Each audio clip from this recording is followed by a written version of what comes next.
So as we said a minute ago, when you've got uncertainty in place, there's going to be all that excess adrenaline, norepinephrine, cortisol sort of floating through the system.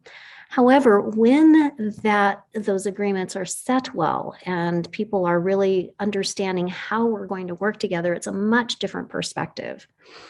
And so all of a sudden at this point now, you have a level of trust because there's a greater understanding of where we're going, and importantly, a sense of shared power. So what I mean by that shared power is that the coach has power in the conversation because there's a confidence in knowing that the coach approach works, knowing the coaching competencies, knowing how to connect with people, knowing how to really use each and every one of those competencies. So there's my sense of power as the coach. But for the person that I'm coaching, or the person you're coaching, or the person you're speaking with, there's a sense of power for them as well. And when there's that greater sense of power, there's not going to be as much cortisol and adrenaline. And the power for them is knowing that I have a say in how this conversation is going to unfold. I know that this is going to be relevant for me. I know this is going to be important for me. I know this is going to be a meaningful conversation for me.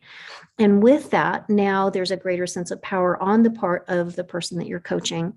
And that all comes as a result of having those agreements set. So now the brain can start devoting more resources back to the prefrontal cortex, where it's going to be able to think strategically, remember, decide, understand, do all of the things, plan, do all of the things that the prefrontal cortex is good at doing. And then on top of that, prefrontal cortex also is going to allow us to have greater connection and co-creation together with the client in that process.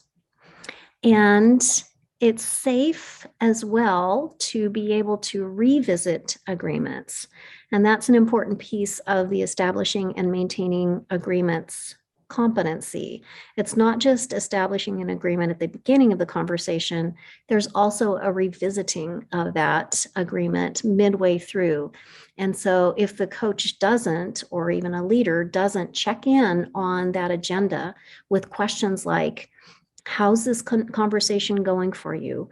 What's your sense about where you want to take this conversation now?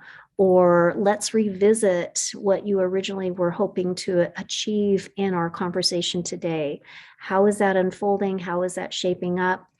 And if you see that something new is coming into the conversation that wasn't originally agreed upon, then having the ability to co-create and reshape that by asking, it sounds like something new is sort of entering the picture here that's got a lot of energy around it. What would you like to do with that? Where would you like to take the conversation? So that's the reshaping of the agreement, maintaining it, reconnecting and re-agreeing on that. So there's a couple of ideas then for you around what happens in the brain when we don't have agreements, what happens in the brain when we do have agreements, and how to satisfy then not only the ICF competency of establishes and maintains agreements, but also do it from a brain-friendly approach.